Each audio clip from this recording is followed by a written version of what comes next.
v-am regăsit, dragi prieteni ai emisiunii Slăbesc pentru tine. Am ajuns abia la a doua ediție, așa că este greu să vorbim de rezultate. Manu și Flori s-au pus serios pe treabă în încercarea lor de a da jos kilogramele și nu sunt puține. Însă, știți vorba aceea, mai e mult până departe.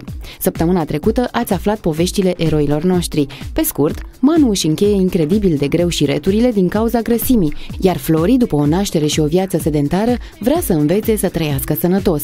Slăbesc pentru tine este provocarea pe care cei doi au acceptat-o. Suntem din nou în sala de sport și, cum vă promiteam săptămâna trecută, ne ocupăm în continuare de programul lui Manu și al lui Flori. Bineînțeles, alături de mine este și Florin, nutriționistul nostru, care să ne ajute astăzi să le explicăm celor de acasă ce, mai exact. Să le explicăm cum trebuie să mănânce, ce trebuie să mănânce, când trebuie să mănânce, unde... Și de ce. Și de ce, da. Răspunde la toate întrebările legate de alimentație. Importanța celor 3 mese este bine cunoscută, toată lumea știe asta teoretic, mic dejun, prânz și cină. Este foarte important să mâncăm, în primul rând, pentru a preveni o eventuală foame mare,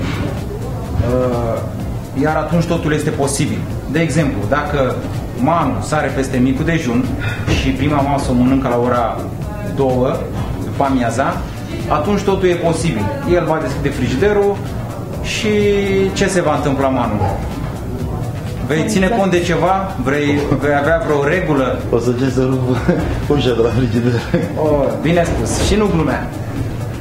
Regimul care mi-a dat Florin mi se pare chiar bun. Pot să mă limitez în ceea ce mi-a spus. N-am mai făcut nicio greșeală, Manu. Chiar mă mir că Manu e o idee mai disciplinată decât Flori. Nu pot să-mi dau seama de ce. Cu toate că eu pariam pe Flori săptămâna trecută. Flori a mâncat prostii. Vrei să știi și ce? Pufuleți. Nu am mâncat nimic greșit. În schimb am gustat de la un coleg de muncă un mic nagel. Spune-mi, te rog, ai început să mănânci cele 3 mese de când am discutat ultima oară? Așa. Uneori da, uneori nu. Uneori da, uneori nu. Asta nu sună foarte bine. Dar de ce? Din cauza programului sau pentru că pur și simplu ai fost mai buturoasă și ne-ai avut chef? Și programul nu oferă posibilitatea chiar să mănânc. Tu îți faci programul, să știi. E vorba de corpul tău. Da, nu prea poți să-ți faci tu programul. Da, de pachet ai auzit?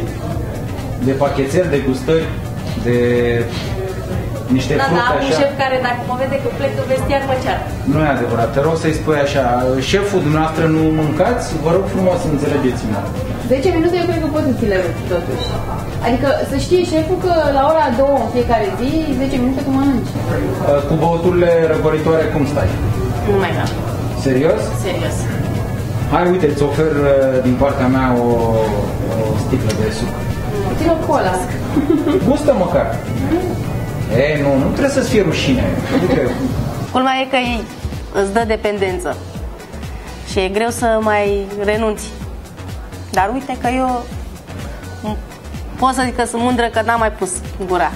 Începuturile sunt promițătoare pentru toți cei care vor să facă o treabă, în orice domeniu. Eu aștept câteva săptămâni să treacă, să văd după aia că nu o să apară niște dificultăți, niște dorințe, niște pofte, niște nemulțumiri. Nici n-am fost prin altă parte ca să văd tentația sub nas, să știu dacă rezist. Deocamdată ca să rezist. Mănânc sănătos acum. Asta este eticheta sticlei. Din păcate, nu foarte mulți citesc eticheta produselor și rău fapt. Mulți nu știu despre ce e vorba. O să rog pe Flori să citească ce scrie pe etichetă. Ce conține această sticlă, acest lichid? Proteine 0. Opa, stop! Proteine 0. 0 adică nimic, nu? Eu, din câte știam, proteinele sunt foarte importante în alimentație. Proteinele toți suntem făcuți din proteine. Părul, unghiile, mușchii noștri sunt depozite de proteine. Dacă are 0 înseamnă că e... Nu știu cu nimic. Apă de ploaie, bine spus. Continuă, te rog. Glucide, din care zaharul 10. 10 ce? Grame. 10 grame. 10 grame de zahăr. Asta înseamnă glucide din care zaharuri. Producătorii se folosesc de niște mici trucuri pentru a induce în eroare, folosesc cuvinte mai dificile, care nu le folosim uzual. Glucide, nimeni nu știe despre ce e vorba. Glucide înseamnă zahăr, chiar și precizează, bine, sunt de mai multe feluri, dar este precizat din care zaharul, adică zahăr pur, cel pe care îl știe toată lumea. Zahărul de masă. Dar și acum vă întreb, zahărul este bun? Nu dacă e dulce, dacă este bun pentru organism, așa. Din câte știi tu, Manu, zahărul e bun? Nu. Nu cred că e folosit la ceva. Nu este bun, dar... Da. Nu, dar vine pâine. Pâinea? Pâinea este tot un glucid. Este de altă... Continuă, te rog. Lipide, zero. Zero. Lipide zero. Deci n-are grăsimi. E iată un lucru bun. Ar fi fost culmea cola cu grăsimi. Fibre? Câte fibre? Toată lumea știe, bănuiesc, de beneficiile fibrelor în organism, în alimentație. Mă aștept să fie vreo 25-30 de grame necesarul zilnic pentru orice om. Câte? Te dezamăgesc. Zero. Nu mă dezamăgești. Nu. Adică, ce să mai zic acum? Zero fibre. Într-adevăr, nu m-am uitat niciodată pe... M-am uitat, dar nu înțelegeam ce înseamnă, ce... Știam că e bun și atât. Bun, hai să facem un experiment. Să-ți arăt ce bei tu înainte. Alina, ajută-mă, te rog. Deci, cola este sucul este făcut din apă, dar mai întâi, înainte de a pune apă, hai să punem... Cât zahăr? Mai 10 grame. 10 grame de zahăr pe 100 de mililitri. Ăsta are 500 de mililitri, o sticlă, ceea ce înseamnă că pentru toată sticla punem 50 de grame de zahăr, adică 10 lingurițe. 10 lingurițe. Nu contează. Să presupunem că această cană este o sticlă. 3. Te rog să nu mă fur la linguriță.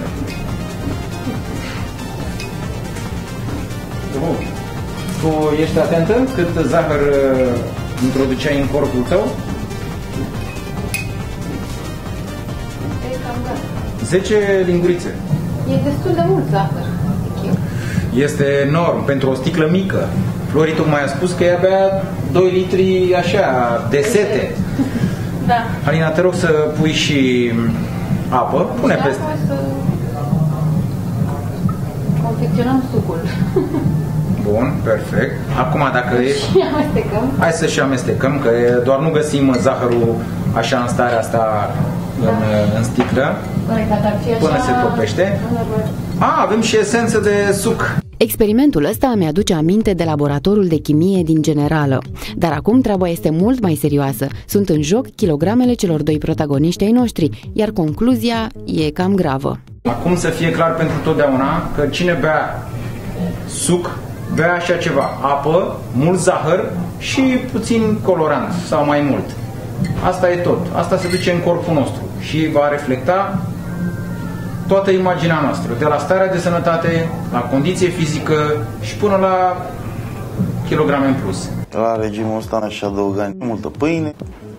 Sunt multe care, practic tot, ar trebui să schimb. Programele lor de nutriție diferă foarte puțin, pentru că sunt de părere că toți oamenii trebuie să aibă o anumită alimentație. Manu are voie să mănânce niște alimente bogate în energie, ca să zic așa. El fiind bărbat, lucrează 24 de ore, trebuie să aibă uneori, să aibă mai multă energie. Flori, în schimb, nu are așa ceva.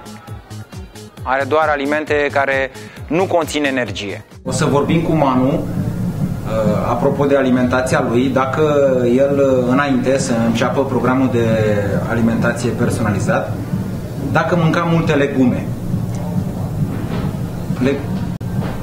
Pâinea se consideră legumă? Pâinea... Dacă ar fi legumă, pâinea, cred că toți am fi sănătoși, dar din păcate nu e. Nu prea... Înseamnă că nu consumăm legume. Nu prea, nici nu știi care sunt multe dintre ele. Vreau să vă spun că legumele se mai pot denumi și fibre. Fibre alimentare, care sunt solubile și insolubile. Fibrele sunt extrem de importante în alimentația unei persoane, Practic, pe lângă faptul că ajută la tranzitul intestinal, oferă și anumite substanțe foarte importante corpului, dar dincolo de astea oferă și senzația de sațietate. Este bine cunoscut faptul că atunci când mâncăm o salată, ne simțim sătui. Umplem stomacul trebuie să muncească, pentru că aceste fibre, dacă nu știați, nu sunt digerabile. Deci nu se pot digera. Ele cum intră, așa sunt eliminate, în aceeași compoziție. O să înlocuiesc pâinea cu legume. O să mă chinui. Cred că o să fie rău. Manu e un tip foarte dificil așa, e un bărbat foarte orgolios, care până nu face cum îi place lui, nu se lasă. Eu fiind destul de tolerant așa, îi fac pe plac să-și dea seama singur că nu poate să aibă dreptate chiar în domeniul ăsta. Au fost unele nelămuriri care mi s-a răspuns la ele cu ghilimele de rigoare. Mă așteptam de exemplu, să fie bun un aliment și categoric mi-a pus lista în față. Deci nu doar ce este pe lista. Ca să vă dați seama ce înseamnă legumele în alimentația omului, să presupunem că un ardei verde, un ardei gras, are, să zicem, 10 calorii. E doar un exemplu. Mie nu știu câte calorii are, eu nu promovez așa ceva. Dacă o persoană mănâncă un ardei de 10 calorii, ardeiul fiind fibră, fiind legumă, corpul, pentru a-l metaboliza înseamnă pentru a-l mesteca, înghiți, digera, asimila, elimina, iată câte procese, pentru a-l metaboliza, folosește mai mult de 10 calorii. Cât are ardeiul propriu-zis. Deci noi practic ne chinuim mai mult decât aducem corpului ca și greutate în plus. Asta e ideea. Da, pentru că aceste fibre nu vin însoțite de proteine și pentru că tot am adus discuția de proteine, vreau să vă spun sursele. Ok, proteine, dar de unde le luăm? Care sunt alimentele care conțin proteine? Așadar, o să rescriu proteine. Sursele de proteine le luăm din pește, le luăm din carne, de orice fel, de pui, de curcan, de vită, chiar și de porc. Mușculețul de porc nu e musai să fie gras. Multă lume asociază porcul cu ceva rău. Dacă e mușculeț, nu asta ne îngrașă. Ne îngrașă garnitura, carbohidrații, pâinea. Aș include în listă niște sarmale așa bune, făcute ca la mama acasă. Dar sperez să avem rezultate cu regimul. Și acolo poate o excepție, dar nu să mănânci ca porcul. O sarma 2 la 5 luni, poate e permis. Florinei am să-i reproșez faptul că nu este disciplinată în ceea ce privește alimentația. Alimentația, zic eu că până în prezent mă descurc, având în vedere că am o săptămână de când nu mai mănânc pâine. Este un mit, precum trebuie să mâncăm nu știu câte ouă pe săptămână. Este o teorie foarte veche, de acum 50 de ani, de când nu se știa foarte multe despre alimente. Oul este cel mai complet aliment. Albușul de ou este proteină pură, are o biodisponibilitate maximă, adică se asimilează în procent mare. Oul este un aliment complet. Florin. Nu sucul, ou. Apoi mai avem lactate. Astea sunt sursele de proteine. Un om, și nu este părerea mea, este verificat și dovedit științific, un om are nevoie să mănânce proteine la toate mesele principale. Mă simt mult mai energic de când nu mai mănânc pâine. Nu neapărat din cauza faptului că pâinea, ci cam toate, referitor la sală, tot programul care l-am început de o săptămână de zile. De simțit altfel, sincer, până acum nu. că nu simt nicio diferență decât acum o săptămână. Ce mi-a explicat Florin, cred că am înțeles tot. Și astăzi și în decursul zilelor care l-am petrecut cu el.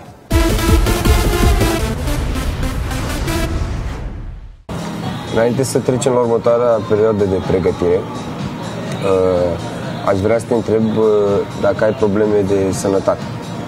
Dacă resimți dureri după o prima perioadă de acomodare, unde am făcut 5 zile la o intensitate cât de cât mai redusă. Păi simt o ușoară durere la gleznă. La sală este destul de greu, pentru că nefiind obișnuită cu ritmul acesta de sport, de așa, mi este greu. Prima săptămână mă resimt după prima săptămână. Gleznă umflată, spatele mă doare. Cu toții știm că sportul este foarte important în viața fiecărui om. Acum, ce să zic, ea alege. Dacă vrea să ducă o viață sănătoasă sau dacă vrea să ducă o viață nesănătoasă. Da, sunt de răsătoare, dar de obicei și dacă îmi propun ceva, cam reușesc. O să-i demonstrez că reușesc. Pentru că trebuie. În afară de acea durere la gleznă? Nu. Am avut febră, am trecut. Exercițiile pe care ți le dau ți se par ok pentru tine? Crezi că s-au mulat exact pe caracterul tău, pe organismul tău? Adică îți plac, sunt puțin mai dinamice ele? Da. Nu am ce să-i reproșez antrenorului, pentru că dacă el consideră că acesta e programul pe care trebuie să-l urmez, o să încerc să-mi duc sarcina până la sfârșit. Și vreau să te mai întreb, nutriția pe care ai primit-o, te descurci cu ea? Ai mai călcat strâmb? Am mai călcat strâmb, foarte puțin, dar în principiu mă axez pe cum îmi place mie, la fel ca și la ședința pe care vreau să-mi spui exact ce ai făcut, ce ai greșit. Am mâncat câțiva pufuleți. Foarte urât. Ci că pufuleții nu sunt buni, dar eu m-am bazat pe chestia că scria, nu știu dacă știi, în ziare că Andreea Marin a ținut dieta cu pufuleți și a slăbit nu știu cât. M-am gândit că nu are nimic acolo 2-3 pufuleți. Deja celebrii pufuleți m-au deranjat enorm, dar și am mai băut un 3 în 1 pe care mi l-a spus doar mie, crezând că o iert.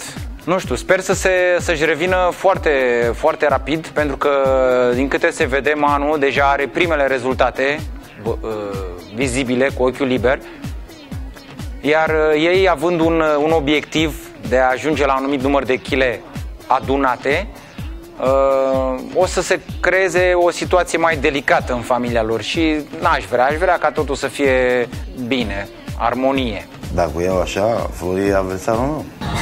Următoarea problemă, ce s-a mai întâmplat? Ce ai mai mâncat?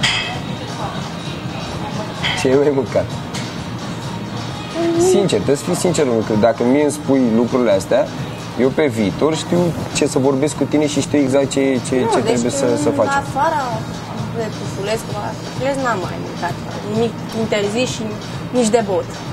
Sucurile cu acid ai reușit să scapi? Da? Da. Este prima oară în viața ta când faci treaba asta? Da. Da? Se pare că pufuleții au cam șifonat reputația lui Flori. Cert este un lucru, ca să slăbești ai nevoie de o viață ceva mai organizată. Nu mănânci când vrei, cât vrei și cum vrei. Sperăm să înțeleagă și Flori. Asta pentru a nu deturna cumva scopul emisiunii.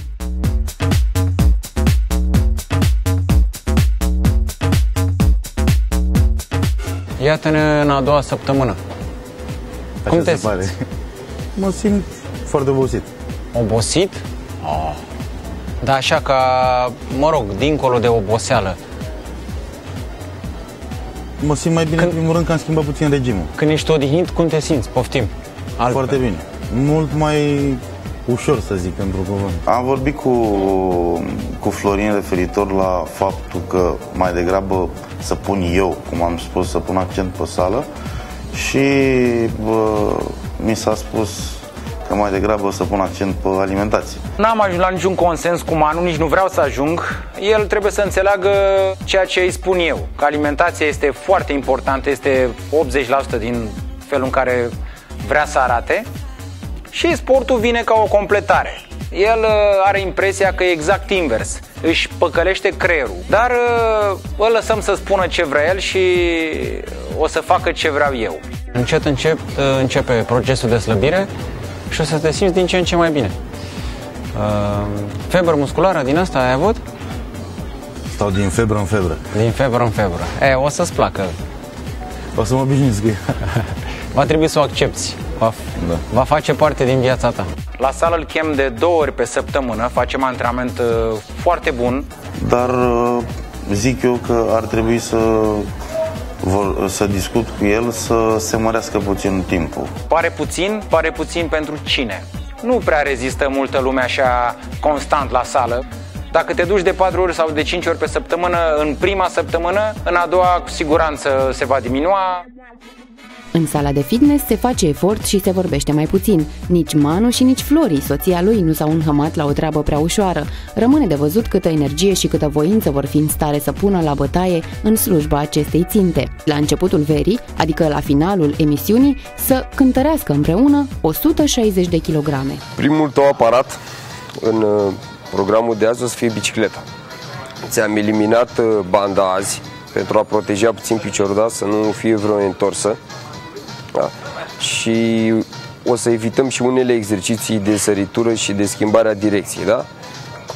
Pentru mie îmi trebuie să fii sănătoasă ca să parcurgi tot programul, da? Se pare că Flori mai are mult până la momentul când va putea spune da, am o viață sănătoasă, deocamdată la muncă. Să dai câteva kilograme jos e infinit mai greu decât să mănânci sarmale și pufuleți după pofta inimii. Flori a cam uitat să aibă grijă de ea și treaba asta a început să o coste. Însă Manu, soțul ei, se pare că se simte mai bine în sala de sport. Iată-ne la primul exercițiu, un exercițiu esențial pentru oricine. Este practic, pe vremea mea se chema regele exercițiilor. E foarte eficient, implică practic tot corpul. Uite ce ai de făcut. Te așezi în poziția asta, exact cum vezi la mine. Tălpile sunt depărtate la nivelul umerilor. Efectiv, te lași cât poți de jos, cu spatele drept, tălpile lipite și te ridici. Hai, Manu, ia-ți inima în dinți. Ești atent la ce-ți voi spune pe parcurs? Hai, așează-te. Pune tălpile mai în față, te rog. Ridică. Răsucește. Ține așa răsucit. Și acum, lasă-te până jos. Ne lăsăm împreună. Tălpile lipite. Iar când te ridici, expiri. Da? Poți să te uiți în față. Și continuă. Până jos, ține un pic și te-ai ridicat expirând. De 15 ori.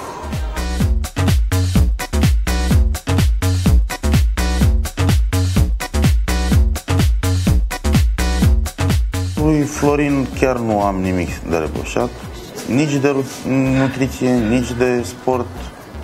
Chiar nu mă așteptam. Probabil dacă eram cu Răzvan, probabil se riscau multe altercații. Priză puțin mai depărtată. Devine și dușman acum. Hai, sus. Bună ziua! Pe cine căutați? Ușurel să nu iasă pufuleții. Să nu iasă pufuleții, uite. Te vezi ce-ți face? Hai, ce mișto de mine. Uite, e și pompiele. Aoleu. Deci te rog frumos să nu mai îmbruiezi cliența, dacă nu... Da, mersi mult. Hei, băieți, haideți să nu ne certăm chiar din a doua ediție. Scopul nostru este comun și ar fi bine să înțelegem că suntem o echipă. Plus de asta, v-ați luat cu vorba și Flori aproape că nu mai are aer. Hai, încă 2. Și 1 2, ai mai fă una. Mai fă una. Hai, încă una. Haide, încă una, mai fă una. Vorbesc serios, haide. Sus și dai drum ușor. Ăsta e negativ. Așa? Da, bravo. Exercițiile care le-am făcut astăzi nu le-am mai făcut. Și din cauza acesta am obosit mai repede. Dar făcându-le o să mă obișnuiesc cu ele, cum am obișnuit și cu banda. La început aveam la bandă 180 de bătăi aproape pe minut. Ori acum am un ritm normal. Hai să facem al doilea exercițiu pe ziua de azi. Este un exercițiu pentru mușchii lombari. Cine nu știe, mușchii lombari sunt situați în partea de spate, inferior. Toate problemele legate de coloana vertebrală, scolioze, lordoze, cifoze, se pot remedia cu exercițiul ăsta. Este recomandat de aproape toți medicii specialiști. Bun. O să încerc să-l fac. Adică? Cum adică o să încerc? Te doare ceva? Mă doare spatele, mă doare... Păi știi de ce? Mușchii. Hai să spun eu de ce. Probabil te doare mai degrabă coloana, pentru că tu mușchii ăia nu prea ai folosit, nu prea ai fost în sală, nu e deloc dezvoltați. Doar să încerc. Să încerci. Bine, hai să încercăm. Dar te rog frumos să-mi comunici imediat dacă te doare ceva să oprim exercițiul. Vedeți, din păcate mușchii ăștia nu prea sunt folosiți. De asta apar durerile de spate. Te ridici până la nivelul picioarelor. O idee mai sus. Merge? Hai, măcar 5-6 repetări acolo. Foarte bine. Dă drumul la el. Da, e clar. Pentru mine, ca antrenor, e foarte clar treaba. Înainte cu vreo 2 zile am fost la sală și am exersat pe mușchii de la spate și m-am cam forțat. Și acum o trag. Lui Manu am să-i reproșez avântul ăsta pe care îl are la sport. L-aș sfătui să fie mai ponderat așa în a-și demonstra el calitățile fizice. Să lase antrenorul să-și facă treaba. 1. Ușor, ți-am zis, nu te mai grăbi. 2. Dă-te puțin mai în spate, jumătate de pas și le luăm de la capăt. 1. Foarte bine. 2. 15 avem. 3. 4. 5. Brațele puțin mai sus. Aia. 6. 7. 8. 9. 10. 11. 12. 13. 14. 15. 16. Să mai mulți pufuleți. Vezi ce zice? Având în vedere programul care îl avem, chiar nu prea ne întâlnim să ne secăim. Doar când ajungem în pat și atunci, dacă ne întoarcem spate în spate și asta e. Nu suntem atât de indiscreți ca să intrăm cu bocanci în viața privată a cuplului Manu-Flori și nici nu lucrăm pe la vreo publicație mondenă ca să umplem primele pagini cu tot felul de nimicuri ridicate la rang de mare dezvăluire. Asta ar fi una. Și 2. Să nu se înțeleagă cumva că Slăbesc pentru tine militează împotriva pufuleților. Noi suntem împotriva exceselor de orice fel și trebuie să știți că orice aliment, cât o fi el de benefic, devine nociv dacă facem abuz de el. Ediția a doua se apropie de final. Ce pot să spun este că dacă cei 2 concurenți, familiști convinși, o să o țină în ritmul ăsta, se prea poate să avem surprize plăcute din partea lor. Încă sunt entuziaști, încă au energie și, ați văzut, și simțul umorului. Să vedem dacă minunea durează mai mult de 3 zile. Sau, hai mai bine să spunem, 3 ediții. S-au comportat bine. La început totul e minunat. Toată lumea e fac, drag. Să vedem cum va continua. După sală chiar mă simt extenuat. Nu face cele 24 de ore la muncă cât fac cele, eu știu, 60 de minute care le petrec la sală. Să știi că nu sunt o mâncătoare de pufuleți. Deci chiar la mine pufuleții stau că am copilul și... Na, dar nu mănânc.